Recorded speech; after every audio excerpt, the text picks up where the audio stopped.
BNP chairman Tarique Rahman ও জামায়াত আমির doctor Shafiqur রহমানের সঙ্গে Trump প্রশাসনের শীর্ষ এক কর্মকর্তার গুরুত্বপূর্ণ টেলি বৈঠক হয়েছে। 16 জানুয়ারি সকালে ভার্চুয়াল বৈঠকটি অনুষ্ঠিত হয়। আলাদা সংবাদ বিজ্ঞপ্তিতে এ তথ্য নিশ্চিত করেছে দল দুটি। শীর্ষ এই কর্মকর্তা হলেন যুক্তরাষ্ট্রের বাণিজ্য প্রতিনিধি জেমিসন গ্রিয়ার। দর্শক, এ নিয়ে এখনকার নিউজ আপডেটস, সঙ্গে আছি তামান্না খন্দকার। বিএনপির সংবাদ বিজ্ঞপ্তিতে বলা হয়, সকাল 9টায় দলের চেয়ারম্যান তারেক রহমানের সঙ্গে টেলিবৈঠক করেন জেমিসন গ্রিয়ার।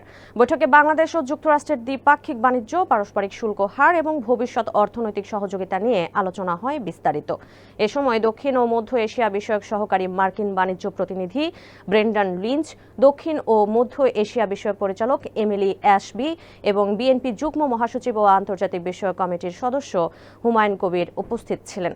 অন্যদিকে জামায়াতে ইসলামীর সংবাদ বিজ্ঞপ্তিতে বলা হয়, এদিন সকালে দলের আমির ডাক্তার শফিকুর রহমানের সঙ্গে ভার্চুয়াল বৈঠক করেন যুক্তরাষ্ট্রের বাণিজ্য প্রতিনিধি জেমিসন গ্রিয়ার।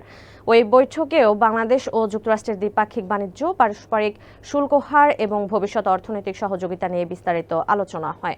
বৈঠকে আরও উপস্থিত ছিলেন দক্ষিণ ও মধ্য এশিয়া বিষয়ক সহকারী মার্কিন বাণিজ্য প্রতিনিধি ব্রেন্ডন লিঞ্চ, দক্ষিণ ও মধ্য এশিয়া বিষয়ক পরিচালক এমিলি অ্যাশবি এবং জামায়াত ইসলামীর যুক্তরাষ্ট্র মুখপাত্র প্রফেসর ডক্টর মোহাম্মদ নাকিবুর রহমান।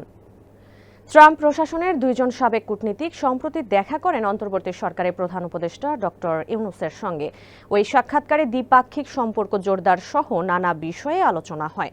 দর্শক, এ ছিল এখনকার মতো নিউজ আপডেটস। আরও আপডেটস পেতে আমাদের সঙ্গেই থাকুন।